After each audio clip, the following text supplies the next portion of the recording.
శ్రీశైలంలో పాతాళ గంగలో స్నానం చేసిన వాళ్ళకి పాపాలు తొలగిపోతున్నాయి అంటున్నారు, ఏమిటి ఆధారం అని చెప్పి శివపార్వతులు ఆలోచించారు. వాళ్ళు నమ్ముతున్నారా లేదా అని పరిశీలించటం కోసం అమ్మవారు అయ్యవారు ఇద్దరూ కలిసి వృద్ధుడి రూపంలో, అయ్యవారు అమ్మవారు కూడా అలాంటి రూపంలోనే వచ్చారు. కరెక్ట్గా మెట్లు ఉంటాయి. అవును సార్. ఆ సందర్భంలో శివుడు కళ్ళు తిరిగి పడిపోయాడు. ఓకే. అప్పుడు అమ్మవారు అంటుంది, అయ్యా అయ్యా నా భర్త కళ్ళు తిరిగి పడిపోయారు, ఎవరైనా కాపాడండి అంటే, అప్పుడు ఆ అమ్మవారు, ఆ వృద్ధురాలుగా ఉన్న అమ్మవారు ఒక కండిషన్ పెడుతుంది, నా భర్తను ఎవరైనా తాకి రక్షించాలంటే వాళ్ళు ఎటువంటి పాపాలు చేసిన వారు కాకుండా ఉండాలి.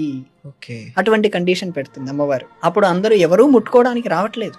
అయ్యో నేను అన్ని పాపాలు చేశాను, నేను పాపాలు చేశాను, వాళ్ళ పాపాలే గుర్తొస్తున్నాయి తప్ప ఒక్కరు కూడా ముట్టుకొని సహాయం చేయడానికి రావట్లేదు. అప్పుడు ఒక ఆయన వచ్చారు, నేను హెల్ప్ చేస్తానని చెప్పి ఆయన ముట్టుకొని సపర్యాలన్నీ చేస్తున్నారు.